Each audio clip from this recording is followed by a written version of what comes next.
આપણે આ વેતનામૃત 77મું ચાલુ કરીએ છીએ, પણ 76મા વેતનામૃતમાં મહારાજે એવું કહ્યું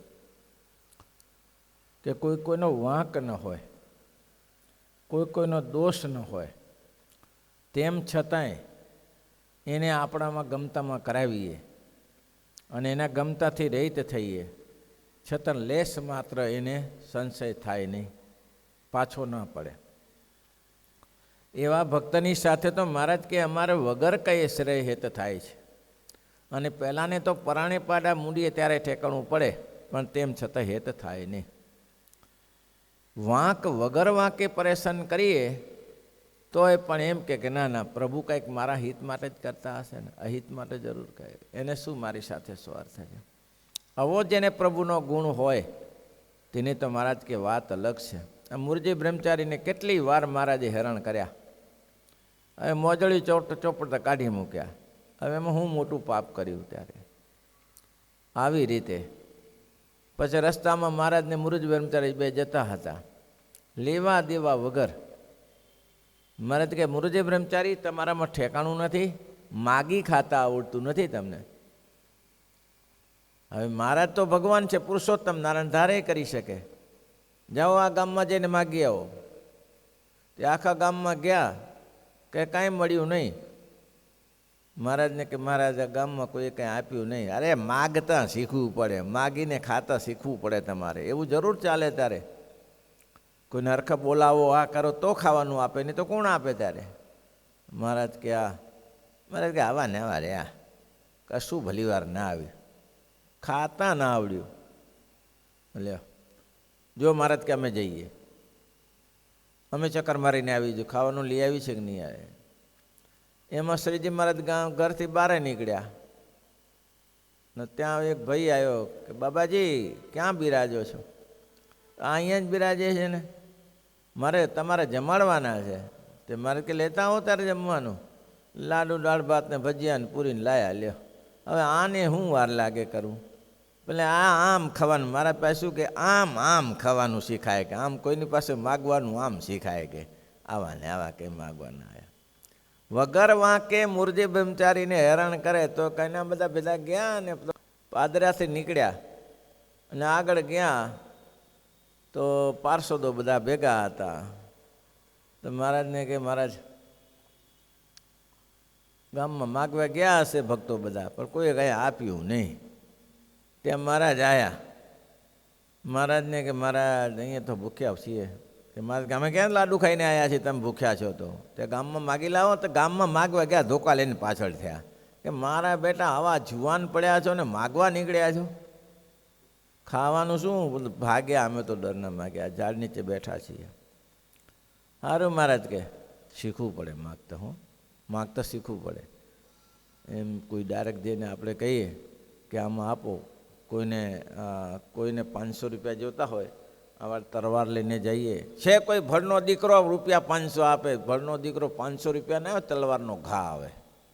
તારી તલવાર તને કામ લાગી જાય. એટલે માગતા શીખવું પડે ભાઈ. પછી મારે કે જુઓ અમે શીખાડી કેવી રીતે કરાય. હવે ગામને ઓટે બેઠા, ત્યાં 5-10 જણા આવ્યા. આવો ભક્તરાજ, આવો આવો, બેસો બેસો બેસો. બહુ આ ગામ, તમારું ગામ બહુ સારું છે. ખેતી કરો છો? હા મહારાજ ખેતી કરીએ છીએ. બેસો બેસો. તે મહારાજે વાતો શરૂ કરી ગામની ને આની ને તેની ને. એક બેઠો, બીજો બેઠો, ત્રીજો, 50 જણા બેઠા. 50 જણા બેઠા પછી કે ભાઈ આ બાબાજી આવે, બહુ સારા બાબાજી છે, ક્યાંથી આવ્યા છે? અરે ભાઈ આ 11 વાગ્યા કોઈ ખાવાનું પૂછ્યું? અને તો કે ભાઈ પૂછ્યું કે તમને જમવાનું મળ્યું? કોણ આપે જમવાનું? તમે અમારા છો, બીજા તો કોણ અમારા? હા છીએ ને. તો મહારાજ બોલો શું જોઈએ તમારે? જે જોઈ સીધું લે. કેટલા જણા છો? 50 જણા. તો 50 જણા શું 60 જણાનું લેતા આવીએ. એ ઘી ગોળ ને તેલ ને લાઈને આવી મૂકું બધું. લ્યો મહારાજ કે આમ મગાય, આમ માગતા શીખવું પડે. એટલે આ માગ્યા વગર માગતા નહીં શીખવું તો કોણ ધોકાવારી કરે? એમ ભગવાન પુરુષોત્તમ નારાયણ તો બધું કરી શકે. એમને તો શું, એમના હાથની વસ્તુ છે. કોઈને કેવી રીતે પ્રેરણા કરવી, શું કરવું તે કરો. પણ બીજાને વગર વાંકે હેરાન કરે, લેસ માત્ર કાંઈ ટસના મસ ના થાય. બોલો ટસના મસ. હવે દાદા ખાચરનું નામ એટલે તો આગળ આવ્યું. રાત્રે લગભગ નહીં હોય 11 વાગતા હશે. દાદા ખાચરને કે દાદા ખાચર રૂપિયા 2000 જોઈએ છે. હવે અત્યારે 2000 રૂપિયા તે દિવસે શું ઘરમાં ક્યાંથી હોય? 2000 રૂપિયા તો આજે કરોડો રૂપિયા પડ્યા હોય ત્યારે 2000 રૂપિયા ક્યાંથી હોય? મહારાજને મહારાજ લેતો આવું, લેતો નહીં, અડધી કલાકમાં ગમે તે જઈને આવ, નહીં તો હું ચાલ્યો જાઉં. દાદો ખાતર અહીંથી અહીં દોડે ને અહીંથી અહીં દોડે ને રૂપિયા 2000 લઈને આવ્યા. લ્યો મહારાજા. મહારાજ સારું કર્યું, લ્યો હવે આપી આવું, મારે કામ પતી ગયું. હવે આ રીતે હેરાન કરવાના, મારે કામ પતી ગયું તો પછી શુક્રાત રાત્રે દોડાદોડી કરાવી, પછી પૈસા પાછા આપવા ગયા પાછા. આવી રીતે ભગવાન વગર વાંકે હેરાન કરે છતાં ટસનો મસ ન થાય કોઈ. મારે કે એના ઉપર મારી સહેજે સહેજે પ્રસન્નતા થાય છે. અને બીજો મારે કે જેના હૃદયમાં ભગવાનની ભક્તિ છે એને તો વગર કઈ હેત થાય છે ભાઈ, વગર કઈ હેત થાય છે. જુઓ એક વસ્તુ સમજી રાખજો, લાખો રૂપિયા કમાવો કે અબજો રૂપિયા કમાવો એનો સંતોષ નથી, સંતોષ મહારાજની ભક્તિમાં છે. ભગવાનની ભક્તિ કરો એમાં પરમ શાંતિ છે. અને ગમે એટલું કૂટીને તૂટીને મરી જાઓ રાજકારણીયાની જેમ તોય કંઈ ન વરે. લાલસા વધે, લાલસા ઘટે નહીં, લાલચ વધે. કરોડ રૂપિયાનો 2 કરોડ, 2 કરોડનો 5 કરોડ, 5 કરોડનો 100 કરોડ, 100 કરોડનો 500 કરોડ, 10,000 કરોડ ભેગા કરે તોય કોઈ દિવસની સંતોષ થાય નહીં. પણ એને માણસ છે એ હાથમાં માળા લઈને આત્મસાત કરી લે, ભગવાનની મૂર્તિમાં સુખ છે. અને બધાને ખબર તો છે જ પાછી મૂકીને જવાનું છે, તેમ છતાં ભગવાનની મૂર્તિ ધારી શકતા નથી. અને મહારાજ કે જેને ભગવાનની મૂર્તિમાં હેત થઈ ગયું એને તો કાંઈ કરવા જેવું રહ્યું નથી, એને તો મારે સહેજે સહેજે હેત થાય છે. અમે ના કરવાય છીએ તો એની સાથે હેત થાય છે. કેવા ભક્તો ક્યાં મળે ભાઈ? એટલે હંમેશા માટે ભગવાનનું ભજન થઈ જાય એ જરૂરી છે. આ વચનામૃત 77માં મહોમય મુનિ પ્રશ્નોત્તર કરતા હતા, અરસપરસ પ્રશ્ન પૂછતા હતા. એમાં એક સમજાણે એક સંતે અણસમજાણે કરીને ધર્મને ખોટા કરી દે. અને મહારાજના વિરોધ પહેલેથી વચનામૃત 17માં પણ મહારાજે આ જ વાત કરી. મહારાજ કે આજે મહારાજે બધાને પરમહંસોને બોલાયા, પ્રથમનું 17મું બધાને બોલાયા, ગ્રસ્તોને બધાને બોલાયા, બ્રહ્મચારીને બોલાયા, ત્યાગી વૃંદો બધાને મોટા બધાને બોલાયા. મહારાજ કે આ સત્સંગમાં કુસંગ રહ્યો છે તેને કાઢવો છે. કુસંગ શું છે? તો કે વાતના કરનારા હિંમત વગરની વાત કરે છે. હિંમત વગરની એટલે બધા નિયમો જરૂર પડે એટલે પડાઈએ, બાકી ભગમાં અધો ઉદાહરણ છે, પતિત પાવન છે, આપનું ઉદ્ધાર કરશે. મહારાજ કે આ નપુંસક જાણવો. અને મહારાજ કે ધારે તો શું ના કરી શકે? આ જીવ જુઓ તો ખરા, પ્લેન આકાશમાં ચડાવી દીધા, આકાશમાં પ્લેન ઉડતા કરી દીધા. આ સમુદ્રમાં સ્ટીમરો લાખો મણ ઉપાડી જાય છે. ધારે તો શું ના કરી શકે? માણસની બુદ્ધિ તો છે, બુદ્ધિ ઊંધી છે. આ જગતના માર્ગે વપરાય છે એટલે અહીંયા ના વપરાય. કેટલાય એવા જાન મૂક્યા છે, વર્ષોથી આકાશમાં ફર્યા કરે છે એન્ડ લેવા માટે. આકાશ કેટલો છે એનો એન્ડ આવતો નથી. કેટલી ગતિ કરે છે? 1 મિનિટમાં 1000 માઇલની ગતિ કરે છે. બોલો, હવા જાન ફરે છે. કેટલી બુદ્ધિ લડાવી હશે? વિચાર તો કરો. એટલે અહીંયા આમ સ્વિચ દબાવો ને અમેરિકામાં બોલો જી, હાજી વાત થઈ શકે છે ને, મોબાઈલ ઉપર થાય છે ને. અમે અમેરિકામાં જે ટીવીના ન્યૂઝ છે એ તમે અહીંયા વાંચી શકો છો ને. કયા વેવ્સ પકડી લીધા, કયા પકડ્યા? તો આટલી બુદ્ધિ તો છે જ લોકોમાં, નથી એમ? બુદ્ધિ પહેલે હતી, સાધનો નહોતા. સંજય વાચ ગીતાનું જે મહાભારતનું જૂથ થયું, સંજય બધું ધૃતરાષ્ટ્રને બતાવ્યું હતું કે આમ થાય છે તેમ થાય છે. એ તો ત્યાં બેઠા હતા. કેમ? તો કે વ્યાસનારાયણે એને દીર્ઘદ્રષ્ટિ આપી હતી. ત્યારે એટલું હતું કે અમુક જેને આપે તેને દીર્ઘદ્રષ્ટિ એને પાત્રતા પ્રમાણે થાય છે. અને આજે પાત્ર હોય કે કુપાત્ર હોય આ દ્રષ્ટિ મળે છે. એટલે મહારાજે અહીંયા આ વચનામૃતમાં કહ્યું કે ધર્મને ખોટા કરવા લાગ્યા. તો 17મા વચનામૃતમાં મહારાજે આ વાત કરી હતી કે મહારાજ ન. અને બીજા લોકો એમ કહે છે ભગવાનની મૂર્તિ હૃદયમાં ધારવી તે શું આપણી ધારી ધરાય છે? ભગવાન જેના ઉપર દયા કરે એનાથી જ મૂર્તિ ધરાય છે. પ્રયાસ કર્યો, આદર કર્યો? આદર કર્યા વગર આપણે કહીએ છોકરું ભણવા બેસે અને ભણે જ નહીં અને મમ્મી પપ્પા આશીર્વાદ આપે, જા બેટા મોટો વિદ્વાન થઈ જાય, થાય? ગમે તેવો છત્રપતિ હોય તો વિદ્વાન ના થઈ શકે. કેમ? તો કે એની સાથે મહેનત કરવી પડે. મહેનત કરવામાં કેવા ને કેવા લોકો ક્યાં પહોંચી જાય છે પ્રયાસ કરતાં કરતાં. વિના પ્રયાસ એ શક્ય નથી. એટલે માટે પ્રયાસ કરતા રહો. ભગવાનની મૂર્તિ, મહારાજે કહ્યું ભગવાનની મૂર્તિ ધારવી તો એક દિવસમાં ધરાઈ જતી નથી. ભગવાનનું ધ્યાન કરવા બેસો, માનસીથી શરૂ કરો, માનસીથી શરૂ કરો. 1 વાર માનસી, 2 વાર માનસી, 3 વાર માનસી, 5 વાર માનસી થઈ જાય. પછી માનસીમાં જો એકાગ્રતા સારી રીતે આવી જાય તો ધ્યાનનો પ્રયાસ કરો. પણ માનસી જ ના કરો તો માનસી જ કાશી જેવું છે. અને 20-20 ડગલા ચાલીએ તો કાશી પહોંચાય. મહારાજ કે 20-20 ગાવું ચાલવા માંડે તો પહોંચાય કાશી. કાશી પહોંચ્યું તો એમ તું પહોંચાતું હશે તેમ કોઈ પણ પ્રયાસ વગર પહોંચી શકાતું નથી. મહારાજે બહુ સરસ વાત કરી. આ વચનામૃતમાં એમ કહે છે, સ્વામીએ કહ્યું ધર્મને ખોટા કરવા દેખાયા તો કે ના, એવું ન હોય. ધર્મ એવો છે, ધર્મને ધારણ કરનારા 4 પ્રકારના પુરુષો છે. ધર્મ નાશ નથી થયો, ધર્મ છે ને છે. ધર્મ મીન્સ શું? નિયમ ધર્મ પાલન કરવા, વર્તમાન પાલન કરવાના એ ધર્મ છે. ધર્મ ધર્મ બહુ કહે, ધર્મમાં બહુ મર્મ છે. શ્રી હરિના વચન પાળે એ જ પરમ ધર્મ છે. ભગવાનના વચનમાં દ્રઢ વિશ્વાસ રાખે એ જ ધર્મ છે.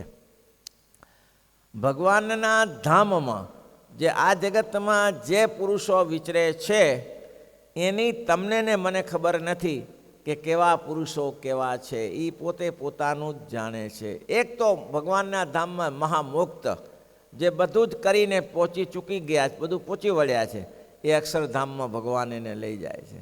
અક્ષરધામમાં ગયા પછી બી અક્ષર મુક્ત આ પૃથ્વી ઉપર આવે છે. કેમ? સત્સંગના પ્રચાર માટે. કેમ? તો કે અક્ષરધામમાં ગયા પછી ન તદ્ભાસે તે સૂર્યો ન શશાંકો ન પાવક ન જદગત્વા ન નિવર્તન તે તદ્ધામ પરમમ. એવું ધામનું તો એવું વર્ણન કર્યું છે કે ત્યાં ગયેલો પાછો નથી આવતો. ના આવે. ત્યાં ગયેલો પાછો ના આવે તો આવે છે ને આ તમે જેમ કહ્યું કે મુક્ત આ પૃથ્વી ઉપર આવે છે. મહારાજે પોતે લખ્યું 7 ધામના મુક્ત લોયાના વચનામૃત, 7 ધામના મુક્ત આ પૃથ્વી ઉપર આવ્યા છે. તો આવે કેવી રીતે? એ ધામમાં ગયેલો કોઈ પાછો આવતો નથી તો આ પાછા આવે છે કેવી રીતે? તો કે ભગવાનની ઈચ્છા એ કરીને.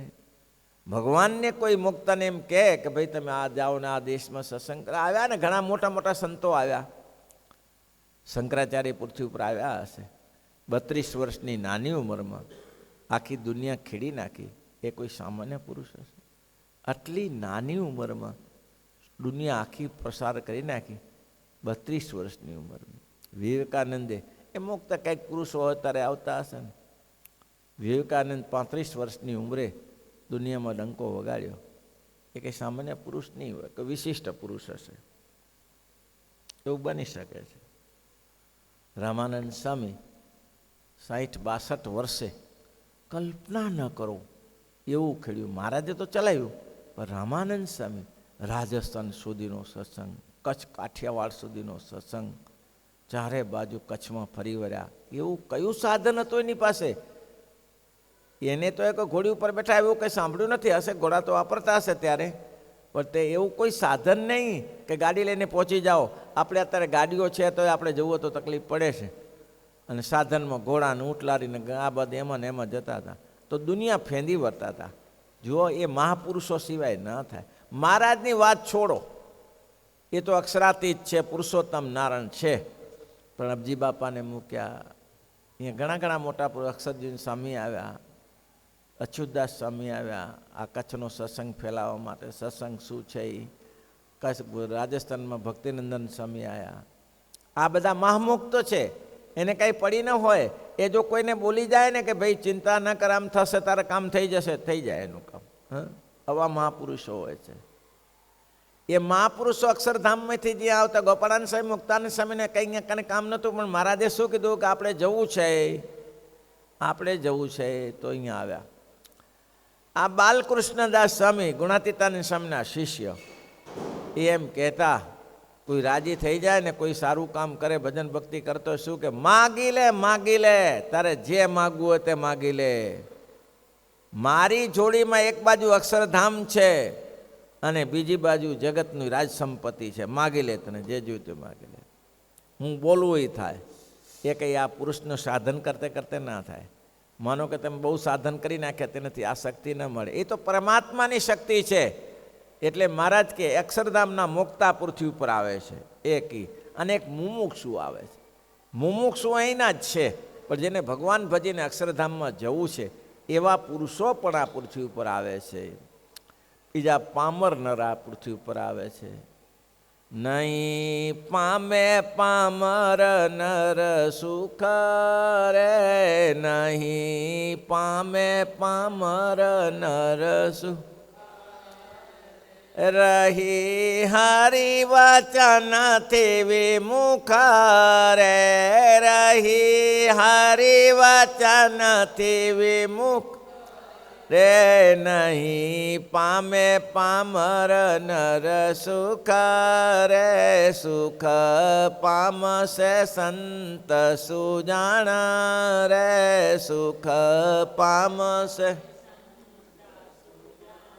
અરે જે કોઈ વર્તે છે વચન પ્રમાણ રે, જે કોઈ વર્તે છે વચન પ્રમાણ રે.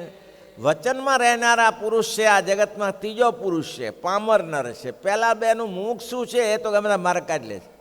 મુમુક્ષુ પુરુષ માર્ગ કાઢી લે શ્રદ્ધામાં, એની શ્રદ્ધા જ છે એ ગમે તે સાચા સંતોને જોઈને લાગી પડે કે ભાઈ અહીં મારું કલ્યાણ થાય એવું છે.